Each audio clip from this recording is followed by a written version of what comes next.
Take one.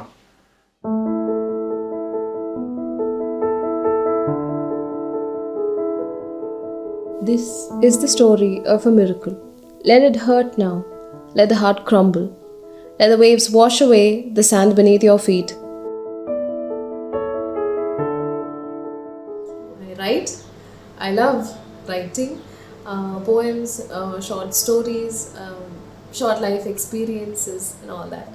I'm an amateur travel slash landscape photographer. I try to go to new places and try to explore them.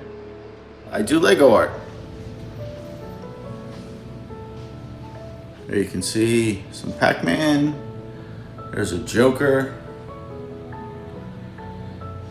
On this side, we have some college logos. And all those bins are full of Legos. I do a lot of different kind of art. I've tried stained glass, glass fusing, I do mandala rocks, I do mandala paintings, but for the purposes of this today, you'll see my watercolors, and the watercolors I do also have ink. Well, on this farm, it's 105 acres. We have about 85 sheep. We have 4 pygmy goats that are pets. We have 60, maybe 70 egg-laying chickens, and we harvest eggs from them every day. Classical art, which means everything from drawing, painting, printmaking, mostly the stuff that people associate with art in the traditional sense of the word. I write and illustrate for comic books. I've worked on properties like Jim Henson's Fraggle Rock and like Cartoon Network's Uncle Grandpa, and then a whole bunch of stuff that just never saw the light of day.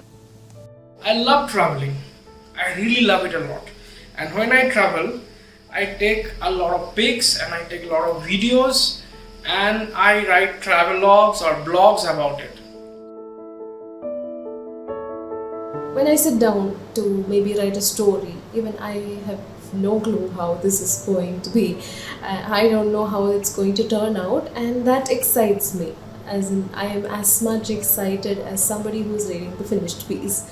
Photography for me, okay, if I need to answer that in it'll be really big. Let me put it in few words. For me, photography is about capturing those small movements and emotions which can be cherished by other people or the person who is viewing it. It's all kinds of bricks, sorted by color, sorted by size. I spend hours doing that, and it just relaxes me. I think it's great to practice, right? Those things make your brain sharper, it makes you think differently. And when I'm painting a lot, I love how it changes the way that I see things. Like when I'm walking, how I observe shadows and light differently. So it's kind of an interesting thing. The more you practice, the better you get. Painting is someplace where I can lose myself and I don't have to think about anything. I see it as a way of self-expression, I suppose, but mostly it's just a fun thing to do where I don't really have to care about the results. But I don't know, 3 times out of 5, they come out really well. We want to be good stewards. We want to be good citizens. And we want to be able to just absorb this beauty of North Carolina and know that as long as we're alive, it's not going to change much. But nobody's going to take a chainsaw and cut down these trees, and nobody's going to be bulldozing the property to put in a new condominium. When you manage to transfer the picture that you see in your eyes realistically to a piece of paper or a canvas or whatever is your chosen media, it's transcendental. So it actually makes you feel that you have the power to create a reality. To me, art is kind of like a roller coaster. It's like, oh my gosh, everything's great, I'm great, this idea is great, everything's crap, I hate myself, this is horrible. So, I mean, it's about kind of challenging yourself and getting out of your own head and kind of pushing forward, despite, any worries you might have. Or before my hairs become white and my skin become full with wrinkles, I want to visit the entire of India, want to see the beautiful diversification of this geography, this art, culture, the lifestyle, and how the people live in different places. I just want to explore that.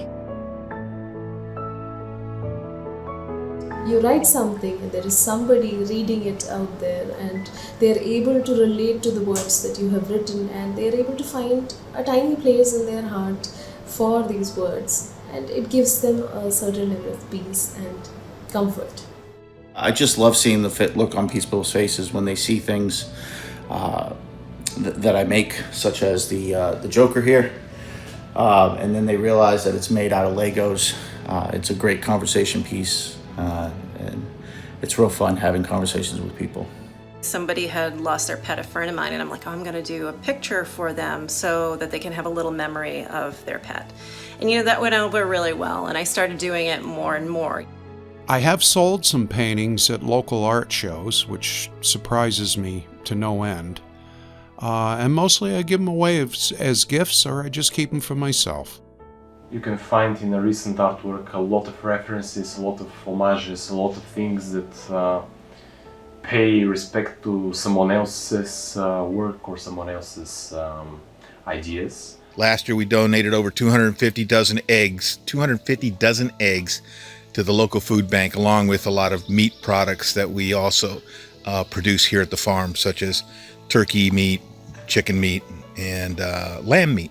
I was at Comic-Con and I was doing a signing for Fraggle Rock, and people were coming up, they loved the book, but they didn't care who I was at all, they just cared about the property.